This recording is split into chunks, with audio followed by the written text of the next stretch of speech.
굶어 죽어가는 거지 여인. 아무도 거들떠보지 않았습니다. 하지만 한 머슴이 멈춰 섰습니다.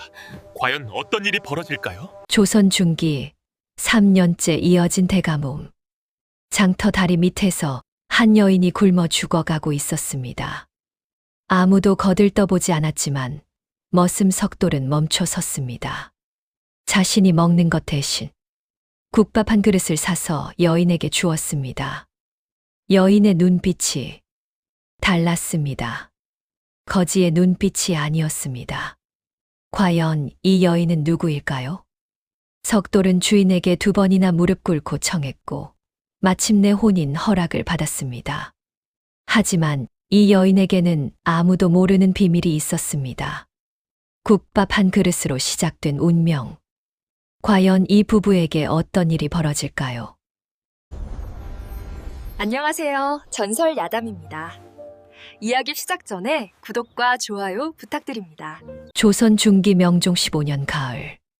3년째 이어진 대가뭄에 백성들이 죽어가고 있었습니다. 청계리 박진사댁 머슴 석돌. 10살의 아버지를 여의고 할머니 손에 자랐습니다. 15세 이댁 머슴이 되어 17년을 살았습니다. 머슴의 아들은 머슴이고 죽을 때까지 머슴으로 죽는다. 그렇게 배우며 자랐습니다. 주인댁 밥상의 흰쌀밥도 사랑채 마루에 앉는 것도 감히 넘볼 수 없는 것들이었습니다. 석돌은 불평할 자격조차 없다고 생각했습니다. 제 몸 하나 행랑채 한 칸이 있는 것만으로도 감지덕지였습니다. 그날 읍내 5일장 심부름을 마치고 돌아오는 길이었습니다. 장터 뒤편 다리 밑에서 쓰러진 여인을 발견했습니다. 헌삼배 적삼, 맨발. 발바닥엔 상처가 말라붙고 입술은 갈라져 있었습니다. 굶어 죽기 직전이었습니다. 지나가던 사람들은 고개를 돌렸습니다. 하지만 석돌은 멈춰 섰습니다. 안 돼. 이건 아니야. 어머니가 돌아가시던 날이 떠올랐습니다. 한 구석에서 아무도 돌보지 않던 죽음. 석돌은 품속 엽전을 꺼냈습니다. 땔감 팔아번 돈, 박진사댁에 바쳐야 할 돈이었습니다. 주막으로 들어가 국밥 한 그릇을 샀습니다. 머슴 주제에 국밥을 사 먹어 주인의 비웃음에도 대꾸하지 않았습니다. 국밥을 받아 여인에게 다가갔습니다. 조심스럽게 일으켜 세우고 국물을 떠서 입에 대줬습니다. 여인이 눈을 떴습니다. 허겁지겁 먹기 시작했습니다. 다 먹고 난 여인이 석돌을 올려다봤습니다. 그 눈빛이 이상했습니다. 맑았습니다. 거지의 눈빛이 아니었습니다. 마치 깊은 우물처럼 땅속을 들여다보는 사람의 눈빛 같았습니다. 석돌은 며칠을 더 그 여인을 챙겼습니다. 심부름 갈 때마다 밥 한 덩이, 물 한 바가지를 몰래 갖다 줬습니다. 이 사람을 살리고 싶다. 난생 처음 느끼는 욕심이었습니다. 일주일 뒤 석돌은 결심했습니다. 박진사 앞에 무릎을 꿇었습니다. 날이 소인이 한 가지 청이 있사옵니다. 장터 뒤편에 굶어 죽어가는 여인이 있사옵니다. 소인이 그 여인을 데려와 살게 해주시옵소서. 박진사의 눈썹이 꿈틀했습니다. 거지를 데려오겠다고. 집안일은 소인이 2배로 하겠습니다. 아니, 3배도 하겠습니다. 제 밥을 줄여도 좋사옵니다. 다만 저 여인만 굶어 죽지 않게 해주십시오. 박진사는 난감했습니다. 흉년의 식솔 하나 더 늘리는 것도 부담인데.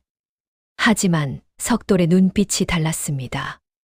평생 고개 숙이고 살던 사내가 생전 처음으로 사람을 똑바로 바라보고 있었습니다. 좋다. 하나, 그 여인은 부엌일을 거들어야 한다. 쓸모없으면 내쫓는다. 그리고 내 일은 2배로 해야 한다. 감사하옵니다. 날이 석돌은 100번 절하고 뛰어나갔습니다. 석돌은 여인을 행랑채로 데려왔습니다. 여기서 쉬시오.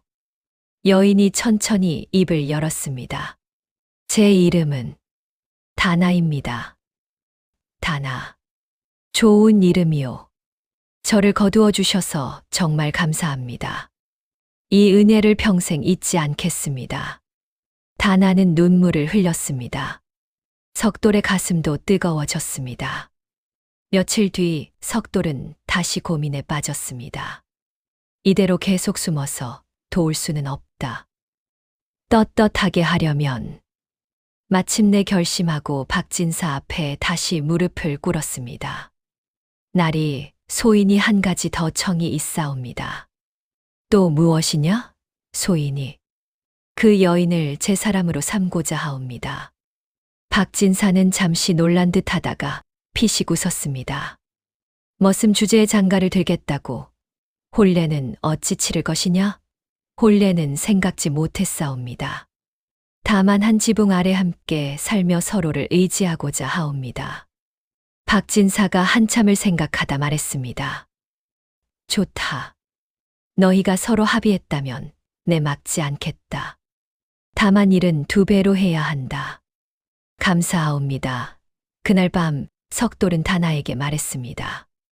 날이 깨서 허락하셨소. 이제 당신과 나는 떳떳한 부부요.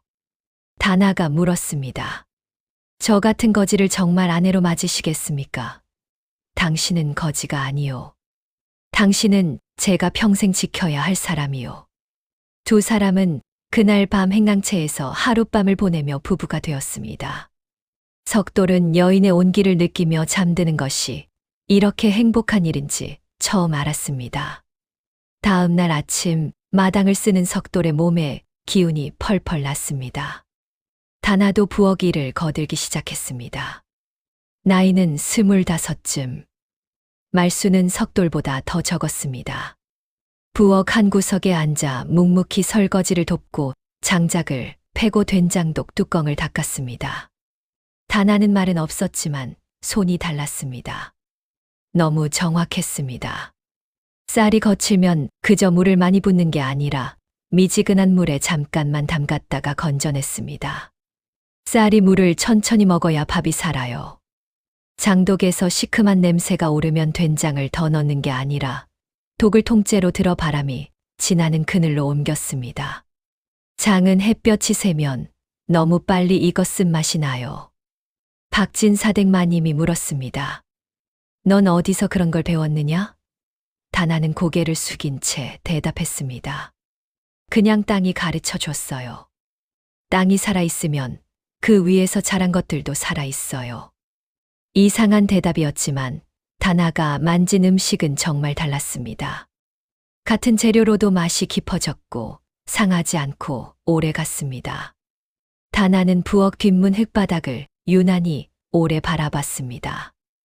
일이 끝나면 그곳에 쪼그리고 앉아 흙을 손으로 비비고 코로 냄새를 맡고 손바닥에 남은 가루를 살짝 떼어 혀끝에 대보기도 했습니다. 그 모습을 지켜본 사람이 있었습니다.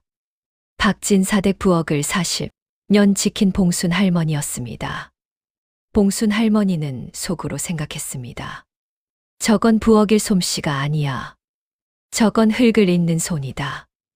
어느 날 밤 봉순 할머니는 다나를 불러 뒤뜰에 메마른 텃밭을 가리켰습니다. 이 집 땅이 다 죽었다.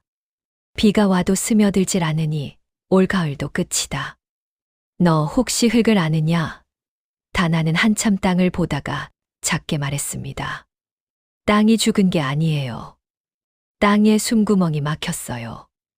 봉순 할머니는 소름이 돋았습니다. 어찌 알았느냐? 다나는 무릎을 꿇고 흙을 움켜쥐었습니다. 흙을 쥐면 알아요. 흙이 숨을 쉬는지 죽어 있는지. 이 흙은 너무 오래 같은 방식으로 갈았어요. 그래서 속흙이 단단해지고 공기가 안 통해요. 뿌리가 내려도 숨을 못 쉬니까 썩는 거예요. 그럼 어찌하면 되느냐? 땅을 갈지 말고 덮어줘야 해요. 재를 뿌리고 낙엽을 깔고 풀을 잘라 덮으면 천천히 숨구멍이 뚫려요.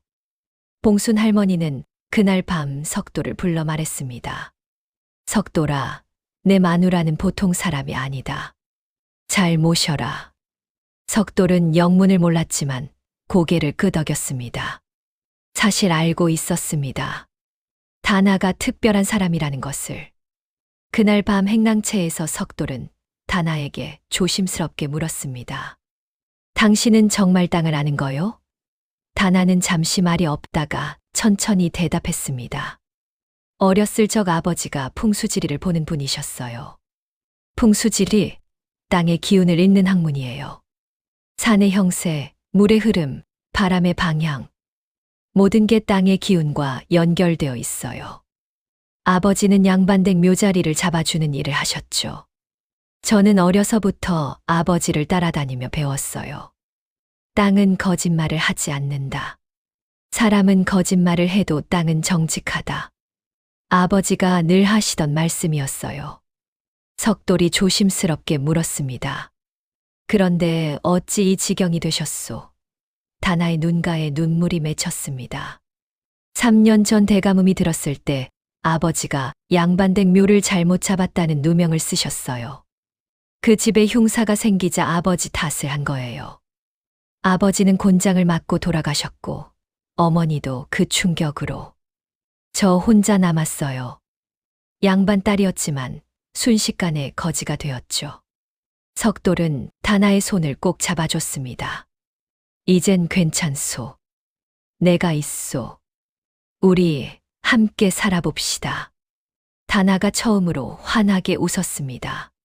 석돌은 더 열심히 일했습니다. 다나가 밥을 하고 장작을 아끼고 부엌을 살리니 집안 살림이 눈에 띄게 나아졌습니다. 박진 사대꽃간의 쌀이 조금씩 모이기 시작했습니다. 부엌 텃밭도 다나가 손댄 후 조금씩 살아나기 시작했습니다. 어느 가을날 저녁 박진사가 석돌을 불렀습니다. 석돌아, 내가 기특한 이상을 주마. 뒷산 아래돌 많고 갈라진 한 마지기가 있다. 아무도 못 쓰는 땅이니 내가 가져라. 석돌은 귀를 의심했습니다. 땅을 주신다고요? 머스민 소인에게요? 쓸모없는 땅이니 부담 갖지 마라. 다만 내 것이니 내 마음대로 해보아라. 석돌은 눈물이 났습니다. 평생 남의 땅에서만 일했는데 제 땅이 생긴다니. 사랑채 큰마님이 피식 웃었습니다. 저 땅에서 뭐가 나오겠어요? 나리가 쓸모없는 땅으로 머슴 하나 달래시는구만. 행랑채 하인들도 비웃었습니다. 나리가 쓸모없는 땅으로 머슴 하나 달래는구만. 그 땅은 정말 끔찍했습니다. 비만 오면 흙이 쓸려 내려가고 해만 나면 달라져서 씨앗이 타 죽는 땅이었습니다. 몇 해째 풀도 제대로 나지 않았습니다. 하지만 다나는 그 땅에 서자마자 눈빛이 달라졌습니다. 집신을 벗고 맨발로 땅을 밟았습니다. 발바닥으로 흙의 단단함을, 돌의 위치를, 땅의 온도를 느꼈습니다. 무릎을 꿇고 흙을 움켜쥐었습니다. 양손에 가득 쥐고 비벼보았습니다. 코끝에 가져가 냄새를 맡았습니다. 마지막으로 혀끝에 살짝 대어 맛을 봤습니다. 석돌이 놀라 말했습니다. 그게 뭐 하는 짓이요? 다나는 고개를 들었습니다. 눈빛이 빛나고 있었습니다. 여보, 이 땅은 명당이에요. 뭐라고요? 풍수로 보면 이 땅은 명당 자리예요. 뒤로는 산이 감싸고 앞으로는 물길이 흐르고 좌우로 바람막이가 있어요. 다만 땅이 물을 머금지 못하는 게 문제예요. 하지만 살릴 수 있어요. 석돌은 가슴이 뛰었습니다. 정말이요? 땅은 물이 없는 게 아니에요. 물이 머무르지 못하는 땅이에요. 풍수의 이치를 따르면 이 땅을 살릴 수 있어요. 석돌은 다나의 눈빛을 믿었습니다. 그 눈빛에는 거짓이 없었습니다. 그리고 무엇보다 땅을 바라보는 다나의 눈빛이 너무나 확신에 차 있었습니다. 다나는 석돌에게 3가지를 지시했습니다. 첫째, 땅을 깊게 갈지 마세요. 풍수에서 직이라고 하는데 땅의 기운은 표면 가까이에 있어요. 깊게 갈면 그 기운이 흩어져요. 둘째, 돌을 버리지 말고 북쪽의 둔덕으로 쌓으세요. 풍수에서 현무라고 하는 방이에요. 북쪽에서 차가운 바람이 내려오는데 돌둔덕이 그걸 막아줘요. 셋째, 고랑을 직선으로 파지 말고 물길을 따라 구불구불하게 파세요. 풍수에서 생기는 구불구불한 길로 모인다고 해요. 빗물이 천천히 머물며 땅속으로 스며들게 하는 거예요. 석돌은 이해가 안 됐지만 다나의 눈빛을 믿었습니다. 사흘 밤낮을 돌을 쌓아 바람막이를 만들었습니다. 손에 물집이 잡히고 터졌지만 쉬지 않았습니다. 이건 내 땅이다. 내 땅이야. 그 생각 하나로 버텼습니다. 일주일을 재를 모아 흙에 섞었습니다. 다나는 재를 한 줌씩 정성스럽게 흙 위에 펴고 손으로 눌러 섞었습니다. 고랑을 구불구불하게 팠습니다. 직선이 아닌 물이 흐르듯 자연스러운 곡선으로. 씨앗을 심을 때 다나는 말했습니다. 깊이 묻지 마세요. 풍수에서 천지인이라고 해요. 씨앗은 하늘과 땅 사이, 그 중간에 심어야 하늘의 기운과 땅의 기운을 동시에 받아요. 석돌은 다나가 시키는 대로 따랐습니다. 모든 것이 생소하고 이상했지만 다나의 말 한마디 한마디에는 이치가 담겨 있었습니다. 석돌은 믿었습니다. 다나를 그리고 땅을.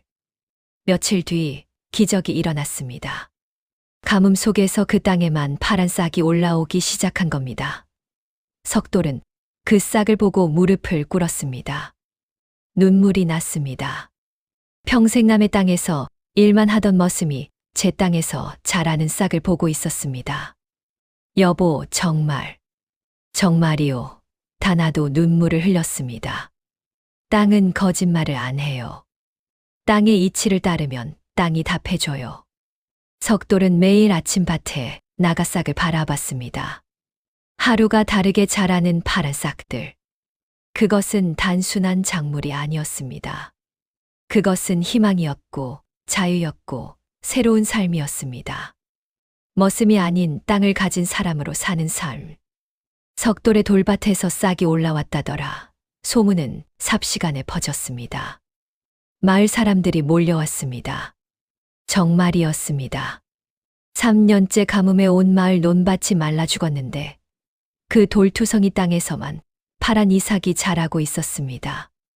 머슴 주제에 어찌 그 여자가 한 짓이라더라. 얼마 전까지 거지였는데 사람들이 수군댔습니다. 그 소문을 가장 먼저 듣고 달려온 자가 있었습니다. 이웃 마을의 부자 강부자였습니다. 강부자는 땅도 많고 돈도 많았지만 딱 두 가지가 없었습니다. 명당 묘자리와 땅을 살릴 지혜였습니다. 대대로 명당을 찾아 헤맸지만 제대로 된 자리를 찾지 못했고 땅은 많아도 해마다 흉년이었습니다. 강부자는 석돌의 밭을 보자마자 알았습니다. 저건 명당이다. 뒤로 산이 감싸고 앞으로 물이 흐르고 좌우 균형이 완벽하다. 그때 다나가 땅을 만지며 사람들에게 설명하는 모습이 보였습니다. 흙을 움켜쥐고 냄새 맡고 맛보는 모습. 저 여자. 풍수를 안다. 강부자의 눈이 번쩍였습니다. 저 여자만 있으면 내 모든 땅을 살릴 수 있다. 강부자는 마을 사람에게 물었습니다. 저 여자가 누구냐? 석돌의 마누라입니다. 얼마 전까지 거지였는데 석돌이 걷어서 혼인했다더군요. 강부자의 입가에 음흉한 미소가 번졌습니다. 거지 출신이라고. 그렇다면 혼인도 제대로 된 게 아니고 땅 소유권도 의심스럽다. 저 명당 땅도 빼앗고 저 여자도 내 첩으로 삼으면 완벽하지. 강부자는 속으로 계략을 짰습니다. 강부자가 석돌을 찾아왔습니다. 석돌이 내가 그 땅을 사고 싶네.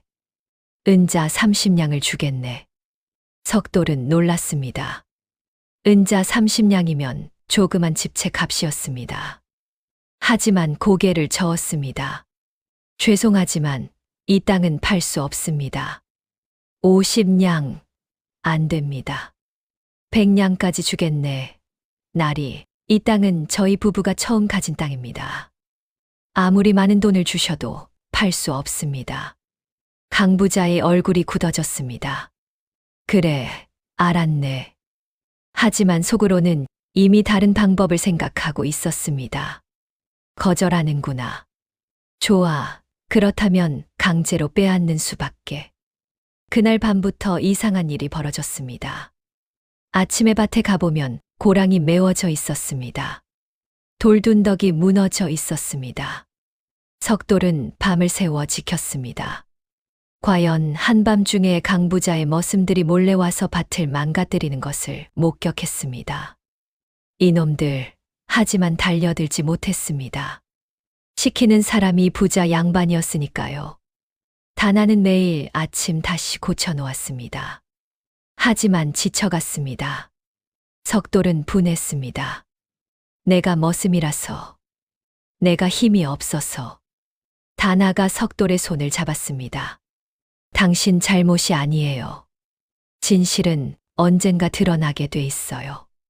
하지만 상황은 더 나빠졌습니다. 마을 사람들 사이에서 이상한 소문이 퍼지기 시작했습니다. 석돌의 계집이 요사스런 술법을 쓴다더라. 거지 출신이 양반 행세를 한다던데. 저 여자 때문에 우리 마을에 재앙이 올지도 몰라. 강부자가 의도적으로 퍼뜨린 소문이었습니다. 사람들의 눈빛이 달라지기 시작했습니다. 두려움과 의심이 섞인 눈빛. 석돌은 불안했습니다. 다나를 지켜야 하는데 머슴인 자신이 할 수 있는 게 없었습니다. 하지만 다나는 담담했습니다. 괜찮아요. 땅이 증명해 줄 거예요. 우리가 한 일이 옳다는 것을. 강부자는 한 발 더 나갔습니다. 고을 관아에 고발장을 넣었습니다.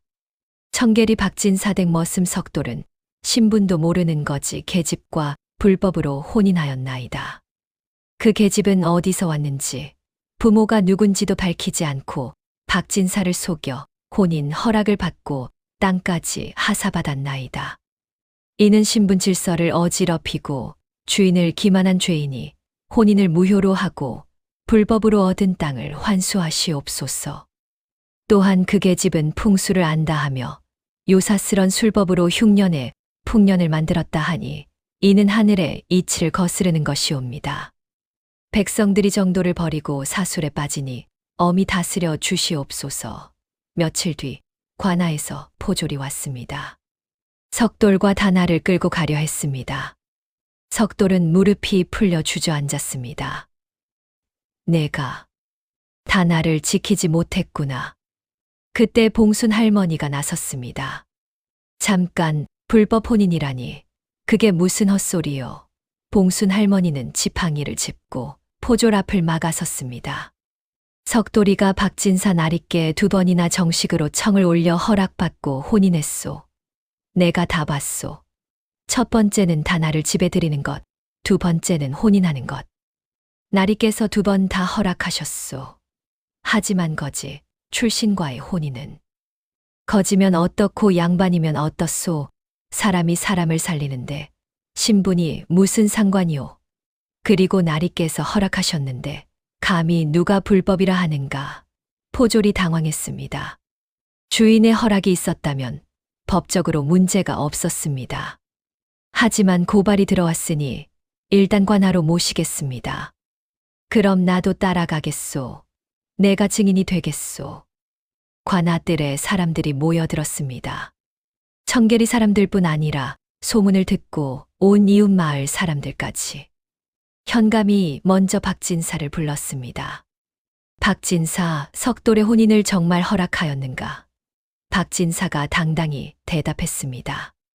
그렇습니다. 석돌이가 처음에는 굶어 죽어가는 여인을 살리고 싶다고 청했습니다. 그 진심에 감복하여 허락했습니다. 며칠 뒤 다시 와서 그 여인을 제 사람으로 삼고 싶다고 했습니다. 석돌의 눈빛이 달랐습니다.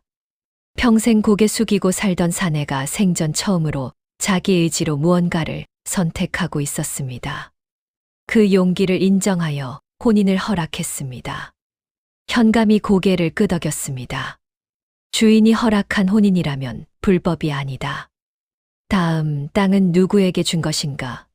석돌 본인에게 주었습니다. 그의 17년 성실한 노고에 대한 보답이었습니다. 그 여인 때문이 아니라 석돌 자신의 공로로 준 것입니다. 강부자가 벌떡 일어섰습니다. 하지만 날이 그렇다 해도 그 계집이 풍수를 안다며 사람들을 속이고 있습니다.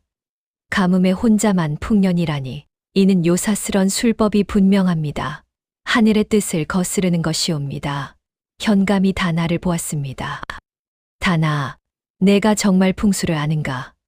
다나는 고개를 들고 또렷하게 대답했습니다. 예, 압니다. 하지만 저는 사람들을 속인 적 없습니다. 풍수는 요술이 아니라 땅의 이치를 아는 학문입니다. 아버지께서 양반댁 묘자리를 잡아주시던 풍수지리 가셨습니다. 산과 물과 바람이 어떻게 움직이는지, 땅이 어떻게 숨 쉬는지를 아는 학문입니다. 저는 그 지식을 사람의 묘가 아닌 살아있는 사람의 밭에 쓴 것뿐입니다. 땅도 사람처럼 숨을 쉽니다. 물도 마시고 바람도 쐬어야 합니다. 땅을 너무 깊이 갈면 숨구멍이 막히고 바람이 너무 세게 불면 물기가 날아갑니다. 이것이 어찌 요술이겠습니까? 현감이 강부자를 쳐다봤습니다. 강부자, 그대는 지금 주인이 허락한 혼인을 불법이라 하고 정당하게 하사받은 땅을 빼앗으려 하고 학문을 요술이라 모함하고 있다. 그대의 진짜 목적이 무엇인가? 봉순 할머니가 외쳤습니다. 날이 강부자는 저 명당 땅을 탐냈습니다. 석돌이에게 은자 300냥까지 제시했지만 거절당했습니다. 그래서 땅도 빼앗고 다나도 첩으로 삼으려 한 것입니다. 사람들이 웅성거렸습니다. 그래서 거짓 고발을 한 거로구나. 땅도 모자라 남의 아내까지. 비열하다.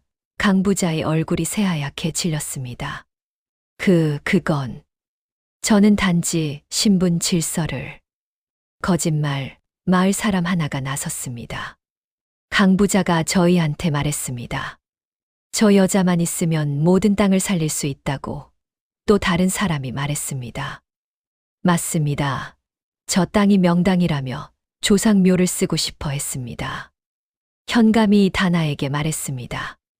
다나, 내가 정말 땅의 이치를 안다면 여기 관아뜰의 땅을 진단해 보아라. 요술이 아니라 학문이라는 것을 보여주어라. 다나는 무릎을 꿇고 관아뜰의 흙을 만졌습니다. 한참을 만지고 냄새를 맡고 혀로 맛을 보았습니다. 사람들이 숨죽여 지켜봤습니다. 다나가 고개를 들었습니다. 이 땅은 물이 고입니다. 뜰 동쪽 모퉁이 아래 배수로가 막혀서 물이 빠지지 않습니다. 그래서 여름이면 습기가 차고 모기가 많이 생기지 않습니까? 현감이 놀라 아전을 쳐다봤습니다. 사실이냐? 아전이 절을 했습니다. 맞습니다. 날이. 여름이면 항상 습기와 모기로 고생했사옵니다. 그럼 어찌하면 되겠느냐? 뜰 동쪽 모퉁이를 파보십시오. 그곳에 배수로가 막혀 있을 것입니다. 그걸 뚫으면 물이 빠질 것입니다. 현감이 명을 내렸습니다. 포졸들이 파보니 과연 배수로가 돌과 흙으로 막혀 있었습니다. 현감이 무릎을 쳤습니다. 놀랍구나. 이것이 어찌 요술이겠는가. 이는 땅을 아는 지혜로다. 현감이 판결을 내렸습니다. 석돌과 다나의 혼인은 정당하다. 주인이 2번이나 허락한 혼인을 감히 누가 불법이라 하겠는가. 땅 소유권도 정당하다. 박진사가 석돌 본인의 공로를 인정하여 준 것이 분명하다. 그리고 풍수는 미신이 아니라 학문이다. 다나는 그 지혜로 죽은 땅을 살린 것이다. 강부자는 거짓, 고발로 사람을 모함하고 남의 땅과 아내를 탐하였으니 곤장 40대에 처하고 석돌에게 은자 200냥을 배상하라. 그리고 이 일을 교훈 삼아 다시는 남의 것을 탐하지 말라. 사람들이 환호했습니다. 석돌은 다나를 끌어안고 울었습니다. 미안하오. 당신을 지키지 못해. 두렵게 했소. 다나가 고개를 저었습니다. 당신이 지켰어요. 당신의 진심과 박진사 나리의 증언이 저를 지켰어요. 그리고 땅이 진실을 증명했어요. 땅은 거짓말을 하지 않으니까요. 관할을 나서는 석돌과 다나를 마을 사람들이 반겼습니다. 석돌아, 다나, 우리가 잘못 생각했어. 미안하네. 사람들의 눈빛이 완전히 달라져 있었습니다. 의심과 두려움이 아닌 존경과 감사의 눈빛. 봉순 할머니가 두 사람을 꼭 안아주었습니다. 잘했다, 잘했어. 진실이 이겼구나. 석돌과 다나는 손을 잡고 청계리로 돌아왔습니다. 밭에는 여전히 파란 이삭이 자라고 있었습니다. 두 사람의 희망처럼. 그리고 이제는 누구도 그 희망을 빼앗을 수 없었습니다. 재판이 끝난 뒤 다나는 자신의 방법을 숨기지 않았습니다. 마을 사람들을 불러 밭을 보여줬습니다. 흙에 모래가 많으면 물이 달아납니다. 깊게 갈지 말고 덮어주고 눌러줘야 합니다. 바람이 세게 불면 물기를 빼앗아 갑니다. 돌이나 나무로 바람막이를 만드세요. 빗물이 한꺼번에 흘러가지 않도록 고랑을 구불구불하게 파세요. 이 모든 게 풍수의 이치입니다. 자연의 흐름을 거스르지 않고 따르는 것이죠. 마을 사람들은 다나의 말대로 따라했습니다. 처음엔 반신반의했지만 석돌의 밭을 보고 믿기 시작했습니다. 박진사도 자기 본전 땅에 다나의 방식을 적용했습니다. 이 방법을 우리 전답에도 써보자. 여름이 지나고 가을이 왔습니다. 기적이 일어났습니다. 석돌의 한 마지기는 물론 다나의 방식을 따른 마을 전체에 풍년이 든 겁니다. 3년 만의 수확이었습니다. 이삭이 고개를 숙일 만큼 무거웠고 나달이 실했습니다. 추수하던 날 마을 사람들은 울었습니다. 살았다, 우리가 살았어. 아이들이 뛰어놀았고 어른들은 서로 껴안고 기뻐했습니다. 3년 만에 보는 황금빛 들판. 3년 만에 느끼는 풍요. 박진사는 석돌과 다나를 불렀습니다. 석돌아, 내가 준 건 쓸모없는 땅 한 마지기였다. 그런데 내 아내는 그 땅을 쓸모 있는 땅으로 깨웠구나. 아니, 마을 전체 땅을 살렸구나. 박진사는 두 사람에게 땅 세 마지기를 더 주었습니다. 그리고 행랑채가 아닌 독립된 초가 한 채를 지어주었습니다. 이제 너희는 내 머슴이 아니라 내 소작이니다. 아니, 동업자구나. 석돌은 그 자리에서 엎드려 울었습니다. 17년을 머슴으로 살았는데 이제 머슴이 아니라고 합니다. 다나가 석돌의 등을 두드려줬습니다. 당신이 그럴 자격이 있어요. 당신은 누구보다 땅을 사랑하는 사람이니까요. 소문은 점점 퍼져나갔습니다. 청계리의 땅을 살리는 여인이 있다더라. 풍수를 농사에 쓴다더라. 팔도 각지에서 사람들이 찾아왔습니다. 저희 땅도 살려주십시오. 방법을 가르쳐 주십시오. 찾아오는 모든 사람에게 땅을 보는 법을 가르쳐 주었습니다. 땅을 만지고 냄새 맡고 맛보는 법. 바람과 물의 흐름을 잇는 법. 돌을 쌓고 고랑을 파는 법. 땅은 거짓말을 하지 않습니다. 땅의 이치를 따르면 땅이 답해줍니다. 사람들은 감동했습니다. 이렇게 귀한 지식을 거침없이 나눠주다니. 은자 열냥입니다. 감사합니다. 덕분에 우리 땅이 살아났습니다. 석돌은 10냥, 100냥, 수백 냥이 모이면서 한순간에 벼락부자가 되었습니다. 제 땅에서 난 쌀로 밥을 짓고 제 집 부엌에서 다나와 함께 밥을 먹고 식솔들까지 거느릴 수 있었습니다. 석돌은 믿기지 않았습니다. 불과 1년 전만 해도 머슴이었는데 봉순 할머니가 찾아왔습니다. 석돌아, 다나야. 너희가 이룬 게 얼마나 큰지 아느냐? 저희는 그저. 아니다. 너희는 사람들에게 희망을 줬다. 신분이 낮아도 가난해도 지혜와 선한 마음이 있으면 새로운 삶을 살 수 있다는 걸 보여줬다. 봉순 할머니의 눈에 눈물이 맺혔습니다. 나도 평생 머슴으로 살았다. 하지만 너희를 보면서 알았다. 진짜 자유는 신분이 아니라 지혜에서 온다는 것을. 진짜 부는 돈이 아니라 나눔에서 온다는 것을. 석돌과 다나는 할머니의 손을 꼭 잡았습니다. 세 사람은 한참을 말없이 서 있었습니다. 가을 햇살이 따스했습니다. 그해 겨울 눈이 내렸습니다. 석돌과 다나는 자기 집 마루에 앉아 눈 내리는 빗산을 바라보았습니다. 여보, 내가 머슴일 때는 땅이 그저 일하는 곳이었소. 하지만 이제는 달라요. 땅이 살아있는 것 같소. 다나는 미소 지었습니다. 땅은 원래 살아있었어요. 다만 당신이 이제 그걸 보게 된 거예요. 석돌은 다나의 손을 잡았습니다. 당신을 만나서 정말 다행이요. 다나는 고개를 저었습니다.